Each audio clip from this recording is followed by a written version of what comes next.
Imagine, if you will, driving down the curving, winding road from central Maui all the way to Hana. All around you are the steep pulley of the mountains, the plunging gorges, the sheer cliffs wrapped in a blanket of clouds, the dense green forest, the thundering waterfalls, and the dramatic slopes spilling down to the Pacific where crystalline waters lap at the shore, and there, in the middle of this rugged, remote landscape, the little village of Hana. What a vision this side of Haleakala is! Dramatic, mysterious, gorgeous, terrifying. Who looks out at this jagged stretch of coast, miles of it between Paia and Kipahulu, and thinks, I'd like to take a stroll there. Let's saddle up the horses and ride this thin, death-defying trail barely clinging to the mountainside. Or let's bring our carriages along. Or better yet, let's fire up the motor cars. Let's build a road. And not just any road, but one that winds along the cliffs, crosses countless streams and gullies, and weaves its way through one of the most rugged, rain-soaked terrains that Maui has to offer. Who thinks up an idea like that? You. Well, I did. William Fawcett Pogu at your service. Service. That's what drove me. Civic service. For the good of Maui, for the sake of my community. When I first laid eyes on that breathtaking but inaccessible region, I resolved to make it accessible. So if you've driven the road to Hana, you can thank me. I don't mean that facetiously. I truly dedicated my life to getting a road built around the island that would connect Maui. After all, why should Maui lag a decade behind Oahu and Hawaii Island in building a road that encircles the island, a belt road? In those days, visitors would travel to Oahu and visit the Pali Lookout. Then they'd hop on a boat and sail straight away to Hawaii Island to see the volcano, completely bypassing Maui. Right there between those two islands, and if you ask me, Maui offers beauty to rival or exceed them both. Now, I need you to understand just how deeply connected I am to my island home. I was born on Maui in 1856, and 76 years later, I would die on Maui. My family would be a blend of two remarkable lineages, the sturdy backbone of New England missionaries and the noble bloodline of Hawaiian Ali'i. My mother, Maria Whitney Pogu, was born here in 1820, the very same year that the first missionaries arrived in the island, making her the first missionary girl to be born in Hawaii.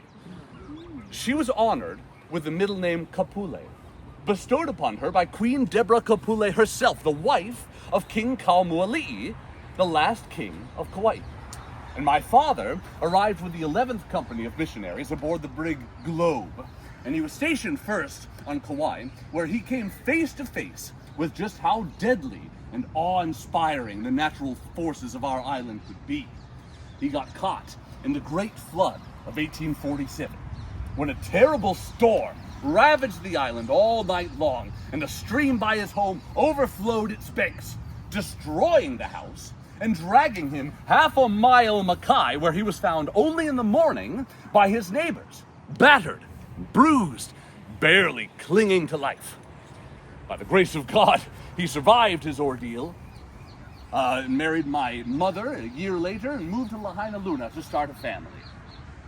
My wife was Miss Emma Safri, the daughter of a British father and a Hawaiian mother, Tawaiki Kava'ava'aiki Na'ehu Alapai, herself the great-granddaughter of Alapai Nui, the king of Hawaii Island before the rise of Kamehameha. Together, Emma and I had 14 children. Wow. So yes, we certainly had deep ties to this land. So, to bring Maui into parity with her sister islands, we needed infrastructure. roads, bridges, schools, irrigation systems, electric lighting. Now, I did what I could to modernize my island home. I served as a territorial legislator, chairing the Maui County Board of Supervisors, which oversees public projects. I also chair the Maui Loan Fund Commission because, as you know, big projects require big money. In my work with Alexander and Baldwin, managing ranches and plantations, I oversaw a significant irrigation effort to draw water from the rainforest of Haleakala and deliver it to the fertile cane fields of central Maui. Now, this involved improvements to Maui's famous ditch irrigation system.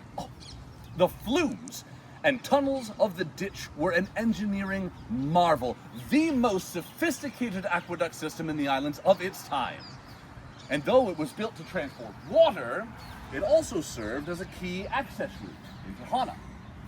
For alongside the ditch ran the King's Road, a trail established by Maui chiefs some 4 centuries earlier. It was over 100 miles long and paved with hand-fitted pieces of lava rock. The road was famously perilous, with rickety long bridges supported by vine ropes over dizzying heights. Now, I had a companion who would describe the King's Road this way. He said that the tender-footed had better leave his imagination behind if it so controls his nerves, for the dangers are so constant, so obvious, and so dreadful that they must be looked at calmly in the face. Yet those who braved the journey were rewarded with a coastline of unmatched splendor. I became intimately familiar with these roads, frequently offering excursions to adventurers and politicians and reporters, and taking them on foot through the region or by horseback. I worked with the Mountain and Trail Club to establish rest houses to support these journeys because we weren't merely sightseeing, we were planting the seeds of access. I remember one such expedition in 1909. I led a group of 10 U.S. congressmen and their entourages through the region. Now, we met at the wharf, distributed lei, and then began our journey through horse-drawn carriages through the fertile rubber plantations that I had some investments in. But it wasn't long at all before we had to leave the carriages behind, forging ahead into the wild wilderness on horseback. A newspaper article about the journey said that there were men in my entourage, even those who had visited beautiful locations such as Yosemite or the Alps in Switzerland. Even they had to admit that it was too mild a statement to say that ours was the best scenery of all, and that once widely known, thousands would flock to see it. We paused for refreshments and fresh horses at my place in Ke'anai before connecting with the ditch trail, which that same newspaper described as a splendid display of brains, brawn, and money. Our 23-mile journey ended at my Kailua residence, where the exhausted yet exhilarated guests were collected by motorcars and whisked away to sample Maui's finest, wine from our upcountry grapes, the pineapple cannery, Haleakala itself. The day left them stunned, in awe of sights hidden from the world for centuries. Without a proper road, the region was cut off. Hana's only lifeline to the rest of Maui was a single dock. But the sea could hardly be relied upon. Frequent storms would wash away the dock, rough seas could prevent landings, and when the steamer couldn't dock, mountains of taro would spoil in the hot sun when there weren't enough pigs to eat it all. Now, we needed a solution. So, in 1909, I penned a letter to the Maui News. Front page, bold headline. I'm too far away from here. Bring this a little closer. In it, I urged my fellow citizens to continue to push for a belt road to encircle the island. We had some funding, yes, but it was insufficient. We acquired some equipment, built a few bridges, but at this rate, it would take 10 years to complete the project. Why put off to tomorrow what can and should be done today, I asked. Though the article was inspiring, enthusiasm alone wasn't enough.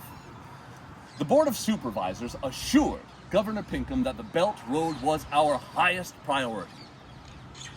Yet he dragged his feet, ultimately rejecting the project on budgetary grounds. No, it wasn't until more than a decade later that the project finally gained some momentum. The Maui Chamber of Commerce had formed a new Belt Road Committee, and I was honored to serve as its chair. We had a new ally, Governor Wallace Farrington, and a new survey by engineer Hugh Howell, and his successor, Paul Lowe, divided the project into two distinct phases, 18 miles over 3 years. And if you look closely at some of those bridges there today, you can still see Paul Lowe's name etched into the concrete. Territorial legislature had allocated $300,000 for the project. A sum that I'm sure would never be rivaled again in the state's history. Oh, I see that things have changed somewhat. Well, it was a start anyway. The setbacks, however, were immense. We weren't building through dry country. This was a rainforest. Rain delays were constant. Landslides frequent. I remember one time a steam shovel that we had precariously placed on a narrow patch of earth ended up turning turtle and tumbled off the cliff. Now, with no better way to recover this heavy piece of machinery, crews were dispatched down into the gully, where they disassembled the machine and hauled it up piece by piece to reassemble it on flat ground. The budget that we had was simply insufficient.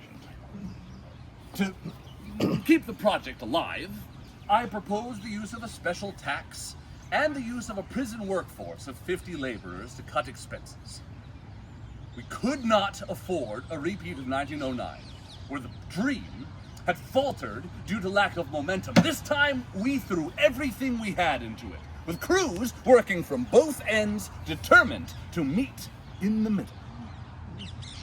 By 1925, we finally reached a milestone worth celebrating. The newspapers announced the completion of the first stretch of the road into Ke'anai, halfway to Hana. They credited myself, as well as Sam Kalama, the current chair of the Board of Supervisors, as the pioneers of the project. Which is fitting, because 30 years earlier, Sam and I had braved that rugged trail into Ke'anai on foot, and it was that journey that planted the seeds of inspiration that would become the Belt Road. It was that journey and the sore feet I got afterwards. Yes, to mark the occasion, more than 100 automobiles lined up in celebration. And at the head of the procession, in Governor Farrington's own vehicle, sat Sam and myself as the guests of honor. Next came the second segment, a 6-mile stretch that would take a full year to complete. Yet, our progress had caught the attention of leaders far beyond Maui. Governor Farrington and even President Coolidge allocated additional funds for the project. Of the 59 bridges that would one day line the Hana Belt Road, 14 of them were built that very year alone. From the elegant masonry of local craftsmen to the soaring, double-arched columns of Wailuanui Bridge, a 130-foot-long masterpiece of engineering. And it was Wailuanui that would be the final gem before the road's grand opening. Hana prepared for a luau like no other, expecting some 5,000 celebrants just before Christmas of 1926. But God, it seems, had other plans for the project. For the very day that the grand opening was announced, what do you think happened in this rainforest of ours? Storm. Rain! Rain! Heavy rain once again lashed the coast torrential downpours and floodwaters wash away the bridge's scaffolding and formwork, as well as 600 bags of cement. Landslides pour down the mountainside, drowning our progress in the mud. Yet, we refused to be undone. The work would go on. The world would be introduced to Hana. Support poured in, with well-to-do citizens pledging $500 apiece to support the road's grand opening. Tourist Bureau officials, dignitaries, and honored guests all gathered in attendance. And as for me, the Belt Road's tireless champion, well, I once again received an invitation to ride in the governor's vehicle, this time at the head of a procession 200 vehicles strong. Oh, that day was unforgettable. Music filled the air, children paraded through the streets, and a new hotel opened its doors for the first time in Hana. The newspapers praised our project, our little road, as the most scenic auto route in the world. 620 curves, 59 bridges, winding through canyons and cataracts. Beneath towering rock faces and over plunging cliffs, Maui had carved a narrow shelf of road through one of Earth's most hostile environments, and she could be proud. I was proud too.